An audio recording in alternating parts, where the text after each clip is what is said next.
Welcome to the Wellness Revolution podcast. Welcome to the Wellness Revolution. Thanks again for joining us. Today we have Eldon Grant. We're going to talk about problem solving because a lot of people have issues with problem solving in their life.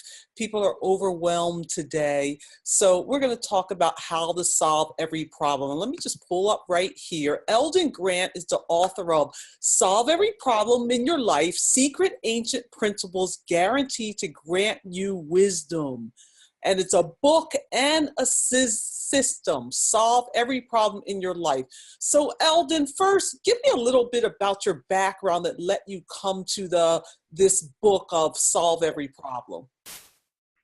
Well, thanks for asking, Dr. Veronica. It was when I was about 34 years old, I really woke up to the fact that I had more problems than I knew how to deal with. I was really looking for someone, and it eventually led me on a quest to really start studying the most successful and the most powerful, but really I began to study the most wise people who ever lived. I began to discover there were really only four kinds of people really in the world: people that create poor results and people who create, which I was creating in almost every area of my life. I mean, I was about to lose my wife and my kids and my business and my income and my home and my health and my spirituality, and it was really the lowest part of my life, and I really was struggling with it seemed to be everybody was more successful than me, and so I for really almost in fact a little over an entire year, I really went around and started interviewing people. And I didn't tell them this was an interview, but I was really searching for answers. And it took me about 14 months to really discover the first person who really began to address my unique situation and how I could get out of it. And so it took me on this path to study these people who really learned how to create miracles on a consistent basis.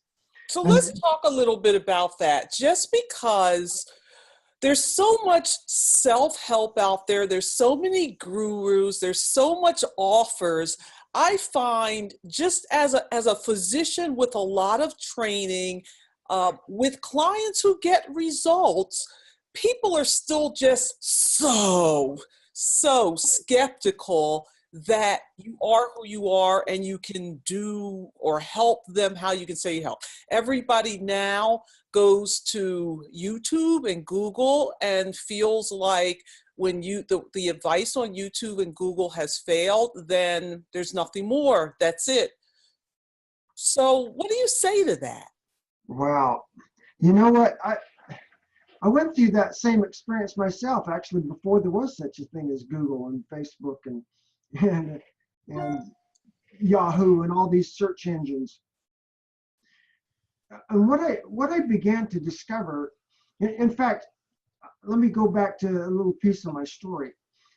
After this year that I really started searching for some real powerful mentors and some people who could really help me, because that's what I kind of discovered during that year, is that there were a lot of people who invited me to their offices, invited me into their homes and sat me down and tried to give me advice, and where they were all, pretty much all of them, kind and really wanted to help.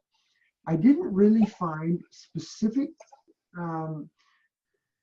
something in the back of my mind was, I knew I would hear the answer when I heard it, but I didn't really know what I was looking for. And I got advice to go back to college. I got advice to how to tweak my business. I got advice on relationship help, but everything seemed to be so surface level, and it seemed to be, to not be what I needed. And somehow, I mean, I think we all have a significant intuition, and though things sound good on the surface, when I really started comparing that to to the principles that I learned on the farm. I grew up a backwoods farm boy, learned how to raise crops and raise animals. And that was really the only thing I knew until I was about 14 to 15 years old, and my dad opened a cabinet shop. And then it was kind of a repeat of those same lessons that I learned in the construction field and in the high-end finish trim business. And I started to, there were some things that I just knew were true, and there were other things that I'd heard were true. And when I started studying these really successful people, eventually I got to the point where let me back up just a minute, because in that process, in the beginning, I started studying everybody I could find. And at that point, I was 35 years old, and I'd never heard of self-help books. And there wasn't internet then, but I started studying all these books and cassette tapes. That's where I started. But after a time, I started to discover that a lot of the self-help authors were talking about techniques. And here's a technique that you can use. And where they a lot of them sounded good on the surface, it eventually started to come back to where I'd start using this stuff, and some of it would work and some of it didn't work very well, and some of that was because I didn't implement it very well. But the fact is that some of it was really technique-ish and worked sometimes, it didn't work other times. But I started to discover when I really got on this path of studying these high influential people that really had significant wisdom, that I just started to discover there was a real big difference between knowledge and wisdom. And that people today, and especially I saw it grow as I went through the launch of the internet and that whole world, it was really amazing to me that I began to discover that everybody was focused on gaining knowledge. And so I didn't. let me just ask. It's interesting because we're talking about knowledge and wisdom, and we're throwing both those around, and we're going to talk about that in a sec. But I find it interesting that you said, people gave me techniques that I would implement, and a lot of them I wasn't implementing very well. and I laugh at that because one of the difficulties with, as now I'm a doctor, but I coach people, I guide people, and implementation is first of all, getting people to implement anything, and then to stick with it, and then to tweak the implementation, not doing it, let's call it right or well, is where I find a lot of people fall down. And so let's talk about eating. And you say, well, how are you eating? And people say, well, I'm eating healthy. And I don't ask that question anymore. I say, let me have you fill out my lifestyle diary. Do it based on this. I'm not you have to be as honest. You got to be honest with this, because you're not honest with yourself, then we never can get anywhere. And in everybody's diary, including my own, there are tweaks that can be made to do it better. So when you talk about implementation, and I wasn't doing it very well, I think that's just a revelation that when you come to that, that's wisdom. I wasn't implementing well, and that's why I wasn't getting the desired results. So I just had to point that out, that you were able to recognize this. And to me, that's wisdom. So now let's talk about the difference between knowledge and wisdom, because I meet a lot of people with knowledge where they can come and give me all the papers and they've done all the research and they can talk really great at a cocktail party, but to be able to use that knowledge to get a result, that's where we get more into the wisdom. So define wisdom and knowledge. Dr. Veronica, that's a beautiful segue into that, because let me back up just a bit, and then we're going to get right into that. One of the things that I learned about wisdom that I heard other people say about wisdom when I grew up, that wisdom is the correct application of knowledge. And that was just, I don't know about you, but that was kind of the standard definition that I heard for a long time. And then as I began to study these other people, I began to realize that wisdom is actually much more than just that. It's a completely different way to look at life. And we'll define the difference here in just a sec. But what really started to stick in my mind was this thing called principles. And we're going to get into that in a little bit too. But knowledge, there's so much to talk about. I could talk about this for days on end and never stop. But yeah, but no, we don't have days on end. We only got about 15 more minutes, so we got to get there. So define knowledge and then define wisdom. Give us a definition that people can get it in their mind and in as short of words as possible, because you know we have no attention span. So knowledge is, go ahead, Eldon. Okay, so knowledge it is. Good point. Thank you very much. Knowledge is really information based. It's all based on this information that we hear. Knowledge can be passed from one person to another. It's memorized, and we base our life. It's kind of a natural process to actually to as we get older, to mature from this thing that I call from self-sufficiency to interdependence to prosperity. Knowledge is really based on this information that we gather from other people and gather from our own experience. And so knowledge is very linear, and it's we gain it step by step and piece by piece. Okay, and one thing I will say about knowledge that's interesting is you don't know what you don't know. I always use, I use my doctor training as that, because when I entered medical school to where I am now, several years post medical school, and I go to conferences, and every single conference I go to, which are high level medical conferences at this point, I learn something. And so one piece of knowledge is also knowing that you don't know everything, knowing that you don't know, and there is always more to know. I became an eye doctor originally because I thought that little eye, I can know everything there is about it. How much can there be to know about an eye? Oh, wait. 4 years later, after training, I still didn't know everything, and there's still a bunch that I don't know today about the eye, because that's the way knowledge is. More information is discovered, and knowledge evolves. So knowing that you don't know and admitting that you don't know. When people say, oh, I already know that, I'm just like, all right, they're uncoachable and they lack wisdom. So let's transition into wisdom. What is wisdom? How would you define it, Eldon? Well, wisdom is really knowledge. Let me say this too. Knowledge does not naturally transform into wisdom. Wisdom is a really different way to look at life. It's looking at life from a principle-based perspective, and principles are multifaceted. They relate to everything. And when you start to discover that everything affects everything else, and like you say, how much there is there to know about the eye?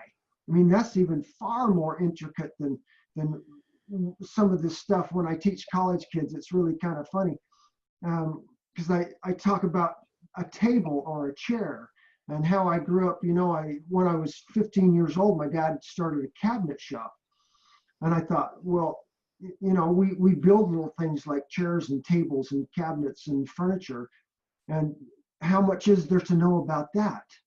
And by the time I got to be, 21 years old, I thought, geez, I've been doing this stuff for a few years. I thought you could invest your entire lifetime and never really understand how much there is to know about just one simple table. And so wisdom enables you to understand what you don't understand. And that's one of the biggest things, because it's really contrary to our ego. Our ego wants us to wants to make us believe that we're okay, and that we get a few little pieces of knowledge, and our ego starts to fill in all the blanks in between with illusions. Some of it might be semi-remotely close to reality, but most of it is just based on illusions, and it's based for whatever our subconscious can fill in, and it doesn't do a very good job of that. But it makes us believe that we're okay where we are, which is really a bad idea. So one piece that you talk about are addictions and unrecognized addictions. And I find that interesting. We're in a time where people are addicted to opioids. People are addicted to, there's the people out there who think that cannabis is going to cure everything. I think that's an addiction. And cannabis does work for some conditions in some people. I will admit that, but it's not all things to all people. I want to say that because somebody cannabis comes on, they're going to be like, what do you mean cannabis doesn't cure everything? There are people who are addicted to food, to sex, to gambling, to all kinds of everything.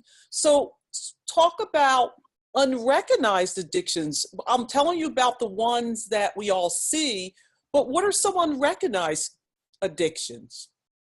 Well, Dr. Veronica, that's something that I started to recognize a few years ago, but it took me. It's back to this, it really took a mentor to help me open my eyes and recognize what's really happening in my own life. And that's where I started, because I wanted to solve my own problems. And I realized that there were a lot of things that I was addicted to that I didn't recognize myself. For a long time, I was addicted to television series. That was one of my escapes. There were foods that I was addicted to that I didn't recognize. Such as what foods were you addicted to? Just curious. So, I have a lot of people who are watching from a health perspective. Like popcorn and ice cream. Okay. There were those junk foods, and that's really not the height of junk foods, but anything that starts to control you. Now, here's even another realm of addictions, and that's that we become addicted to the ideas of our peers and our parents and people around us. We're addicted to political ideas. Anything that you are relying on, and you're starting to base your foundation on, that you haven't done the research yourself, that you haven't really discovered through research and practical application what's real and what's illusion, and yet you're not in the process of discovering that. The only way to cure that. So before we talk about cure, what are some addictions that people could have? Like you said, I'm addicted to TV series. I was addicted to some foods, popcorn, ice cream. I don't know, addiction as we defined it a lot under health type terms means that it's causing a dysfunction. It's interfering with everything in your life. You'll be willing to give up anything and everything to, deal with the addiction and the cravings. And, there are a lot of people who are watching TV series, and, they're not going to work because they're watching, Game of Thrones or, Queen Sugar or the Housewives of Atlanta. So can you define it really as an addiction if there's not a dysfunction that's really interfering with the rest of their life, their family life, their work life, their money, everything? So that's exactly. Let's come down a level and talk about activities that one might partake in that would interfere and may not be at the dysfunction level, but they're really a problem. So what do you say are some of those for people? Now, look, yeah, and that's a perfect. Thank you for asking and clarifying. So what really creates an addiction is these neural pathways in our brain that and it's really kind of a trick of the ego that begins this whole process. It's no different than taking drugs that now we become chemically addicted to, but it's these neural pathways in our brain that almost force us to take a certain path, even though we know that there are more important things to do. And we really need to get back to what really creates a wonderful life, and that's us in the process of pursuing our potential.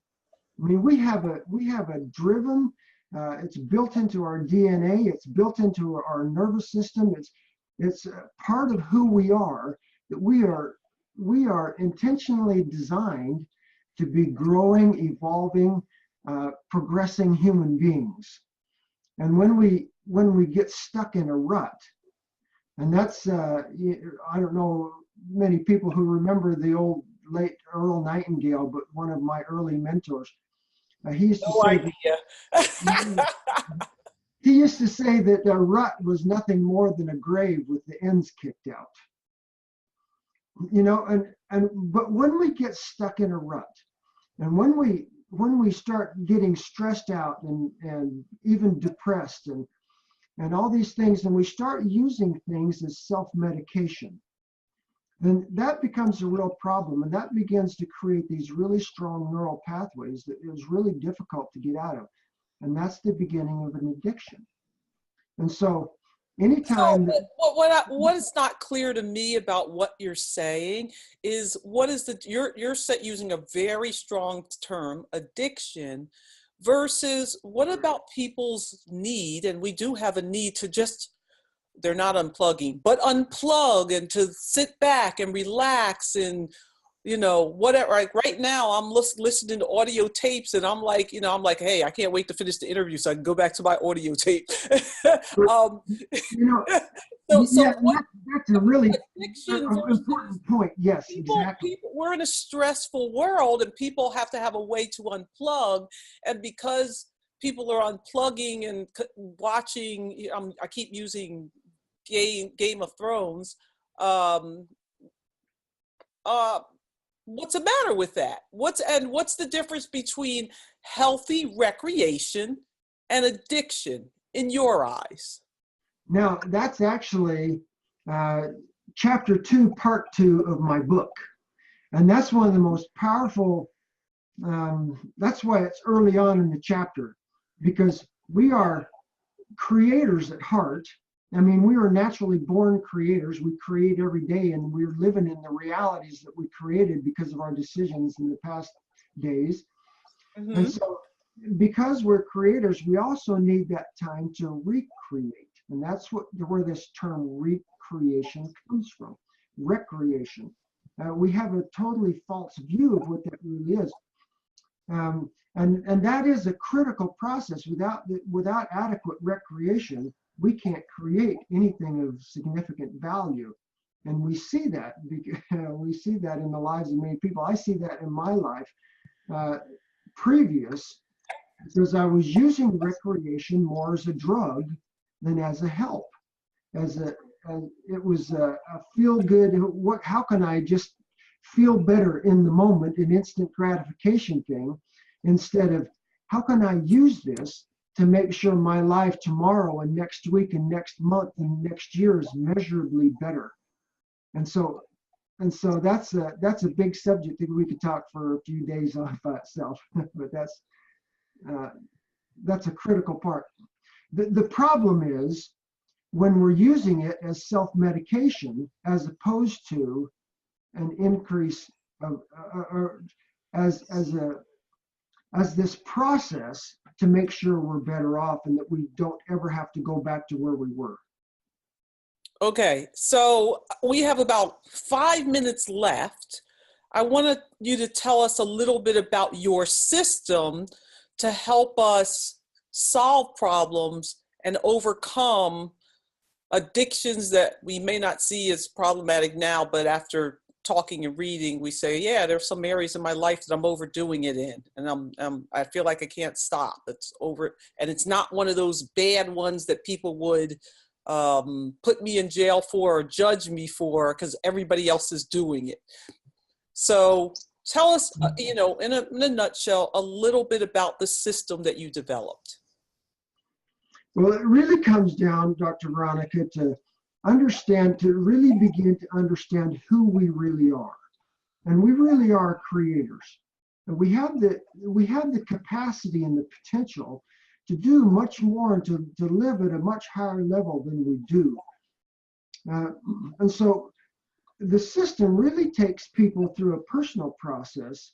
And that's what I wrote the book for. It's really an amazing piece of work, if I have to say so myself, and I have some incredible reviews and things on it. But really, the system takes you on a personal journey to really discover what your gifts really are, and what your potential really is, and where you'd really like to be in the next year, in the next 5 years, in the next 20 years, in the next 50 years.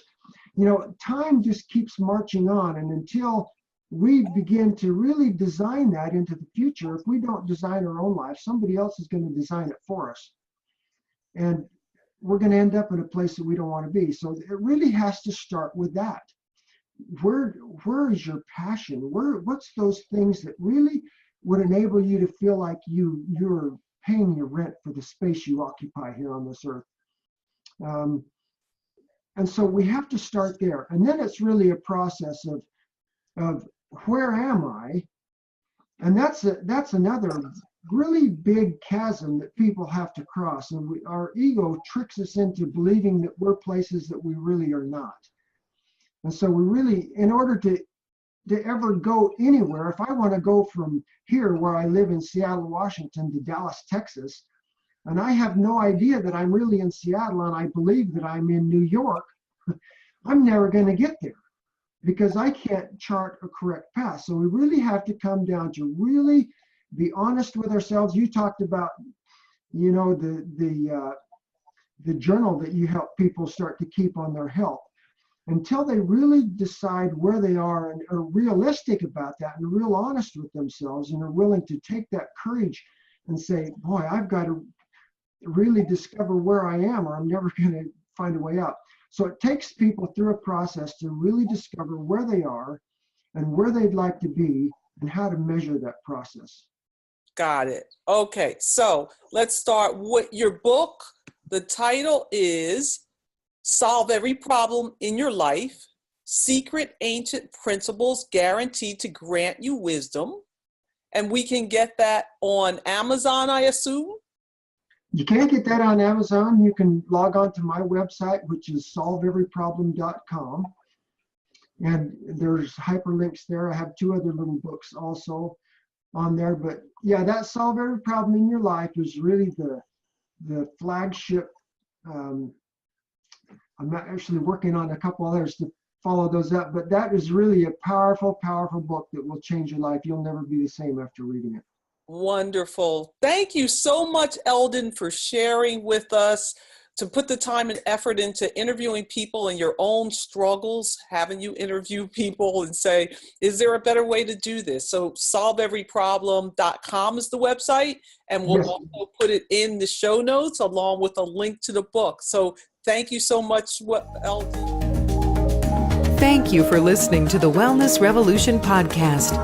If you want to hear more on how to bring wellness into your life, visit drveronica.com. See you all next week. Take care.